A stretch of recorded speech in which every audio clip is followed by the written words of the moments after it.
Senator John Cornyn, thank you so much. Good to be with you, Jack. Welcome back to Fort Worth. So let's talk about the status of the negotiations right now on illegal immigration between the Senate and the Biden administration and Congress. What is the latest and what exactly is being negotiated? Well, this is a unique opportunity for us to do things on the border that we've never been able to get our friends across the aisle to the table to negotiate, because Ukraine, because Israel, because Indo-Pacific aid is part of this package. But we've said, if you're worried about borders in Europe or in Israel, in the Middle East, how about our southern border? So we think there's leverage to do some things to basically compel the Biden administration to do things they've been unwilling to do for the last 3 years, when 7 million plus people have come across our southern border, only to be released within the interior of the United States. So how involved are you in these negotiations, and what exactly is it that is being debated? I mean, is it changing the asylum laws and the standards, or what exactly are we talking about? Well, illegal immigration has evolved over time, primarily because of the criminal organizations that get paid for smuggling people to the border, because they're very smart and they adapt to circumstances. So part of it is, as you mentioned, the asylum system. People claim persecution in their home country, and then they come here as essentially a refugee and asking to stay in the United States.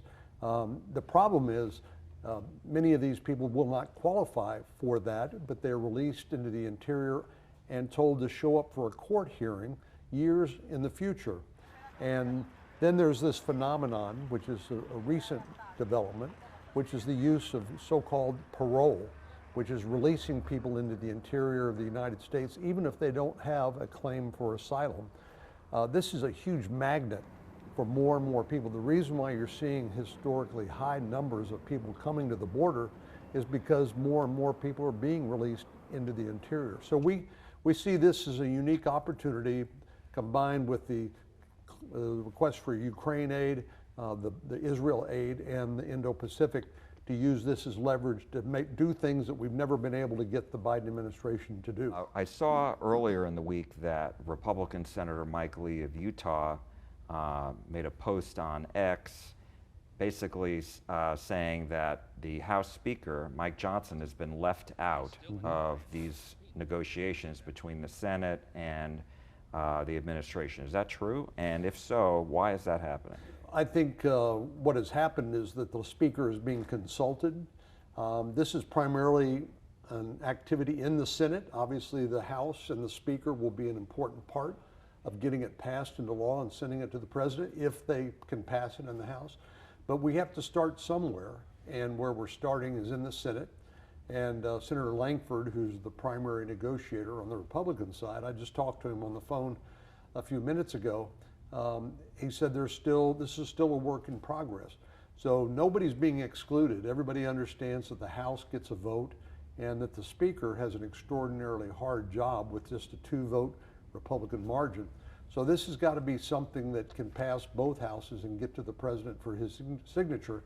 And this is perhaps one of the hardest legislative accomplishments and feats that I've ever been involved in all the time I've been in the Senate. You and many of the Republicans in the House want to impeach the DHS Secretary, Alejandro Mayorkas. Why is that? Well, first of all, he's lied to the American people. He's lied to Congress repeatedly under oath. He claimed that the border is secure. Last week, I think it was, he was overheard through leaked conversations with Border Patrol agents, admitting that 85% of the people that show up at the border have been released into the interior of the United States. That is not a secure border. So I understand he is carrying out the Biden administration's policies, but at some point there has to be some accountability. And this is a tool, one of the few tools available to the Congress to express its displeasure and to hold elected, appointed officials, part of the administration, accountable. Democrats say Republicans don't want a solution at the border. They just want to use it as a way to campaign. What do you say to that? Well, I've heard that before. That's a surprise. That would be a surprise to a lot of Republicans, because I think the hard thing is to come up with the right mix of policies and in order to actually stem the flow. But for myself, I think we can't sustain the current flow of people coming into the United States. This is overwhelming border communities, and now you're seeing cities like New York, Chicago, the mayors, crying uncle, saying we can't take this influx of migrants, even though it's a fraction of what we see here in Texas. But I also think, Jack, that people need to realize that this is part of a business model for the cartels, because they overwhelm the Border Patrol with people that have to be processed, and that's when the drugs come in. Last year, 108,000 Americans died of drug overdoses, 71,000 of them from fentanyl poisoning. Virtually all of that comes from Mexico, made from chemical precursors coming from China.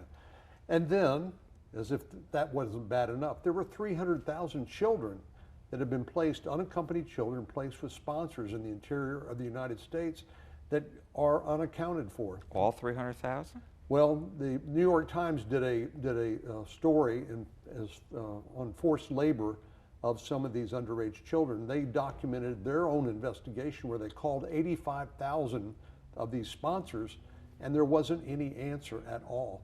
So we don't know whether these children are going to school, whether they're getting the health care they need, whether they're being trafficked for sex or forced into involuntary labor.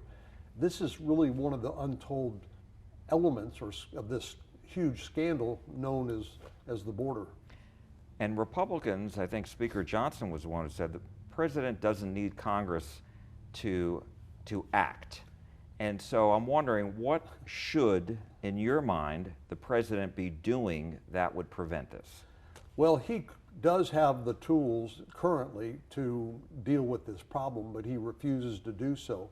We mentioned this whole idea of parole or release of tens of thousands of people into the interior who aren't even claiming asylum. So you're saying ship them out, ship these people out?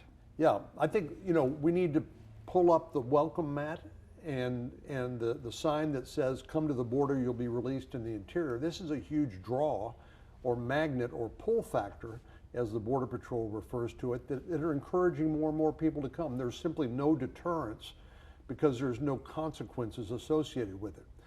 So one of the challenges we have is that, of course, Congress can pass more laws, and the president can decide not to enforce those laws. That's sort of the challenge we have between now and the next election. But I think finally, President Biden realizes this is such a political liability for his own reelection, as well as Democrats on the ballot in 2024, that they're finally willing to negotiate some reform, some changes at the border. And I think we have to try. We have to use this leverage, this opportunity we have to make things better. But I don't think anybody believes that Joe Biden is going to have a transformation between now and the 2024 election, but he is willing to talk, and I think it's our responsibility to try to make things better. As you know, there has been an escalation between the Biden administration and the state of Texas. Yes. When it comes to various lawsuits. You have the buoy barrier, you've got the concertina wire, the razor wire, you've got SB4, the new state law that basically makes it a state crime if someone's caught between the illegal ports of entry for entering Texas illegally. And now you've got this situation in Eagle Pass, I think it's Shelby Park, that the state has blocked and even prevented the Border Patrol from being in. And so my question to you is, as not just a senator, but as someone who was our former attorney general, someone who was a judge, in your mind, does the state really have any legal standing here to really, because we've seen the legal precedent is from the Supreme Court is that only the federal government has jurisdiction here. Well, historically, that's exactly right. I mean, this is an international border. Immigration is typically something that's dealt with at the federal level, not the state level. But I have a great deal of sympathy for Governor Abbott and Texas leaders and our border communities that are being overwhelmed by this influx of humanity. You know, I think about one example where we had in Del Rio, you remember a year or so ago, a little town of 3,500 people, 35,000 people, they had 15,000 Haitians who had been living in South America show up. They were just overwhelmed. So if the federal government's not going to lift a finger or do anything about it, what are state officials supposed to do? I think Governor Abbott's doing the best he can given the terrible hand that Joe Biden has dealt him. And do you think that the Supreme Court is going to change? I don't know. I mean, the Supreme Court's going to have to deal with this. Again, Governor Abbott's position, I talked to him just in the last few days. He said, yes, traditionally the federal government, in the terms of the law, it says occupies the field.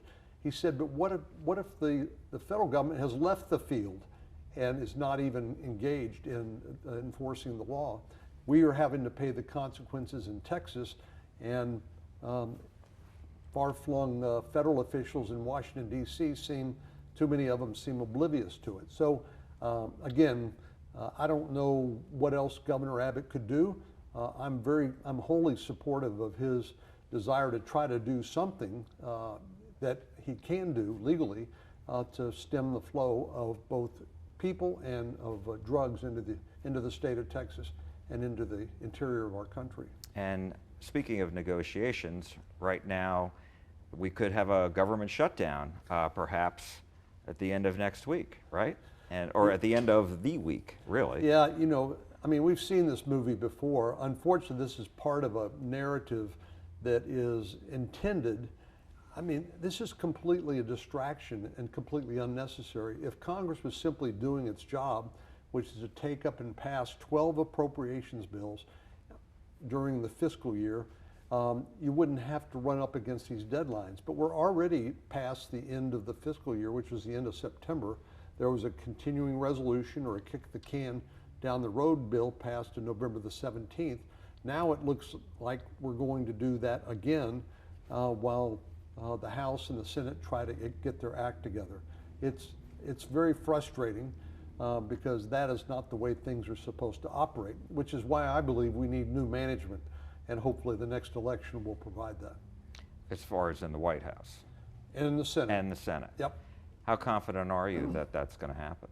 I'm pretty optimistic. I think President Biden's, I mean, the majority of Democrats don't want him to run for re-election. And I personally think his administration has been a disaster for the country and certainly for the state of Texas. We are the brightest economic engine in the country, and it seems like the administration is doing everything they can basically to undermine and plot against the success of our state. We have a unique situation because we have a 1,200-mile border. Our relationship with Mexico is important from a trade perspective, from a jobs perspective, but this is overwhelming basically almost all other considerations, and I think it's a travesty. So we need to get that new management so we can restore some order. I'm a big fan of legal immigration. We naturalize about 1 million people a year, but President Biden has outsourced our immigration policy to criminal organizations. These are the ones that continue to get rich because they charge by the head for the people they smuggle to the border and then the drugs that come across as well. So it's an unmitigated disaster, and something's got to change, and I think the voters are pretty fed up. And just going back on the government shutdown, the potential for that, do you think that will not happen? I don't think it'll happen. The Senate will take up and pass another continuing resolution, kick the can down the road until sometime in March, and then we'll have to deal with it again. Again, this is completely unnecessary, but that's where we are. You recently took a trip to Israel with a delegation. And what did you get out of that trip that maybe you didn't know? Well, one of the most important things I have the opportunity to do is to travel and talk to leaders in other parts of the world, like Prime Minister Netanyahu. We met with the Saudi Crown Prince Mohammed bin Salman in Saudi Arabia, and we met with leaders in Amman, Jordan. As you know, the attack by Hamas on October the 7th against innocent Israeli women and children, it was their 9/11. This was, which of course we lost 3,000 Americans 20 years ago when the terrorists hit New York City and the Pentagon in Washington, D.C.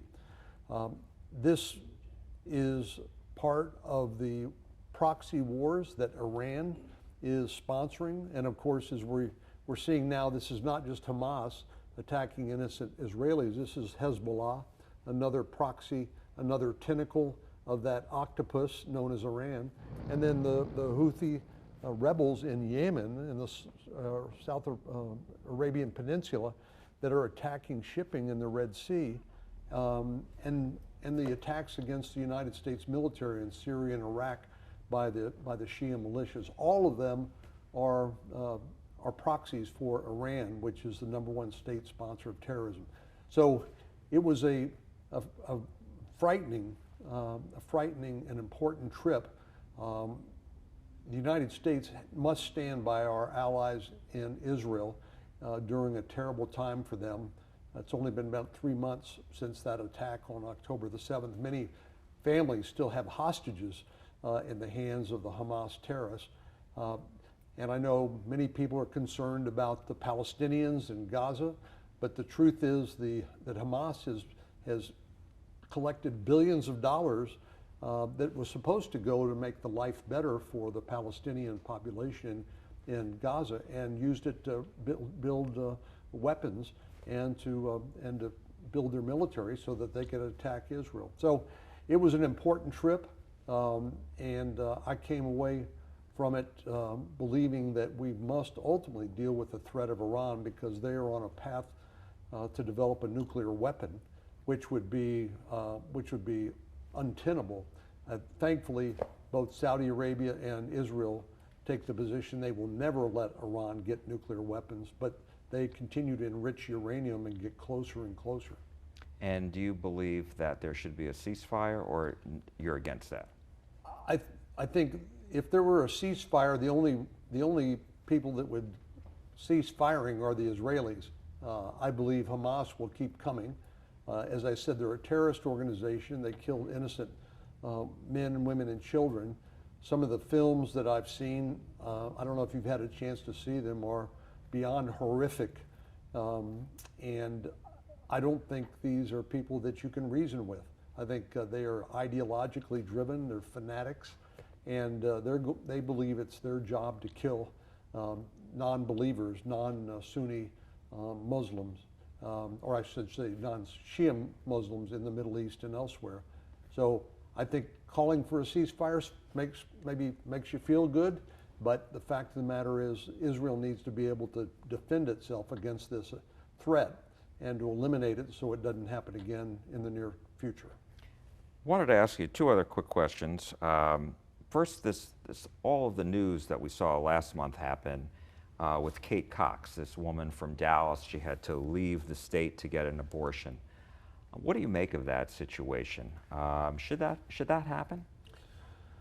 Well, there's a lot of history here. As you know, the Supreme Court said in Roe versus Wade that they were going to impose a nationwide standard on access to abortion. And the Supreme Court's overruled that decision, which means this policy is going to be decided on a state-by-state basis. I believe that we're in a period of transition where now that people understand that the state legislature and the governors are going to be the ones making the policy, and of course they're accountable to the voters. And if the voters like what the legislature and the governor are doing, then I assume that that will continue to be the policy. If they don't like it, if they think it ought to change, then that's a conversation that our elected state representatives need to have with their voters to figure out how to deal with this. Abortion is a very, as you know, very divisive issue. It's a matter of conscience for many people, including people like me who believe in the right to life. But I understand that not everybody believes exactly as I do. And in a state of 30 million people, you're going to find some diversity of points of view. So I think what happened to Ms. Cox was unfortunate for many reasons, but I think in the end that's going to have to be sorted out at the state level and not in Washington, D.C. I was just going to ask, because you have Democrats who want to codify Roe v. Wade and make it federal law. Well, they don't have the votes to do that, and tragically, we don't have the votes to impose restrictions at the federal level. That's why the Supreme Court did it, because we hadn't been able to solve that puzzle in the legislative branch. But I think it's most appropriate that this be decided at the state level. If you think about it, we are sort of like Europe in the sense that there are very restrictive jurisdictions like Poland, for example, very Catholic, where access to abortion is much more limited. Other places like France and England and elsewhere are much more permissive. I think ultimately that's what we are going to transition to, where different parts of the country, based on regional and state differences, are going to have different policies. And I think that's where we're going to end up eventually. Senator John Cornyn, thank you so much. We appreciate it. Thanks, Jack.